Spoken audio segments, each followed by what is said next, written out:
Well, I've asked Earl Misch to come and share with us his story, his testimony, and because it really does answer the question that our text addresses. Switching sides.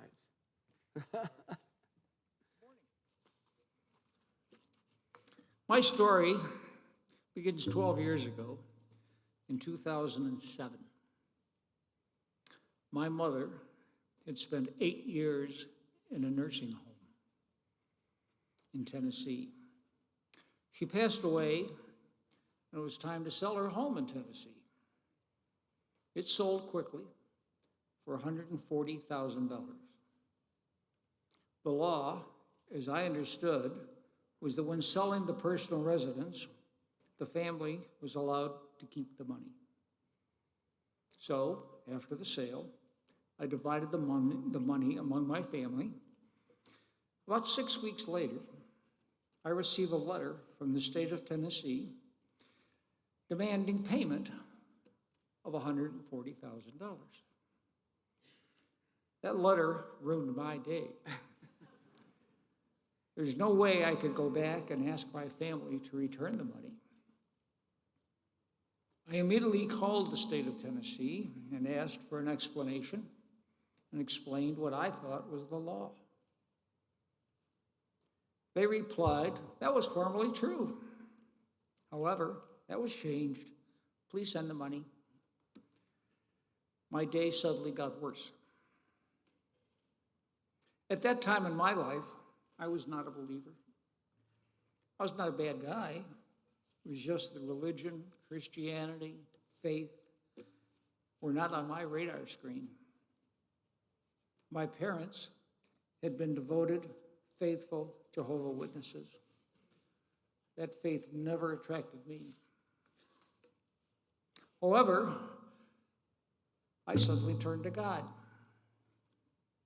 Now realize I hadn't prayed or thought about God in probably 30 or 40 years. But here I was asking God to solve my problem. I didn't know how to pray. I did it all wrong. I learned that one must not challenge God. However, I said, hey God, if you do this, I will do that. I said, I remember saying, I will become your slave for the rest of my life.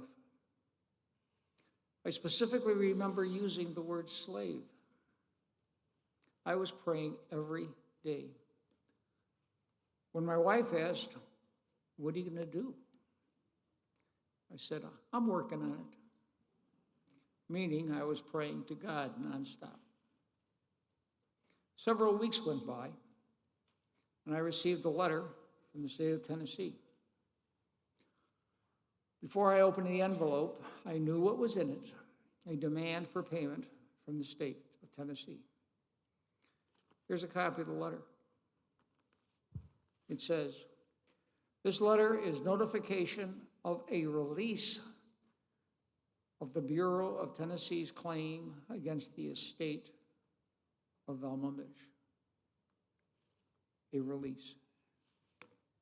I must have read that sentence 20 times before I put the letter down.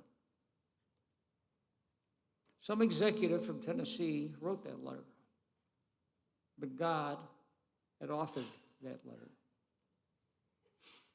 Remembering my promise, the following Sunday, I started my church search.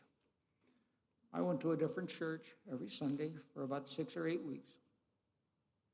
Finally, I came to the chapel. At the end of my first service, I thank God for bringing me home. I've been asked, when did I become a believer? My answer was when I was holding that letter, reading it and rereading it. Thank you.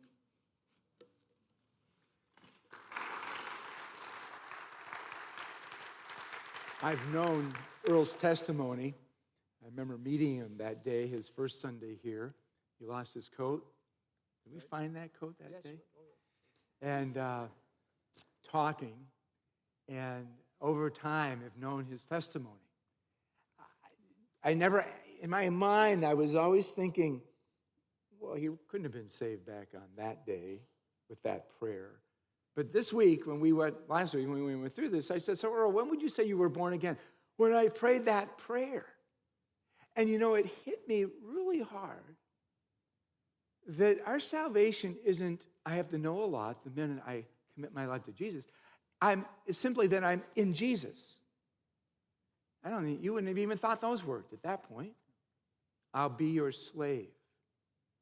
And Earl at that point was born. How much does a baby know when they're born? Not too much, probably nothing at all. They don't know anything. But they will come to know.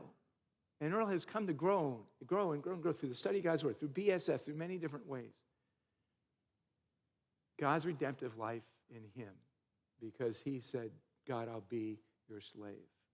Thanks, my brother.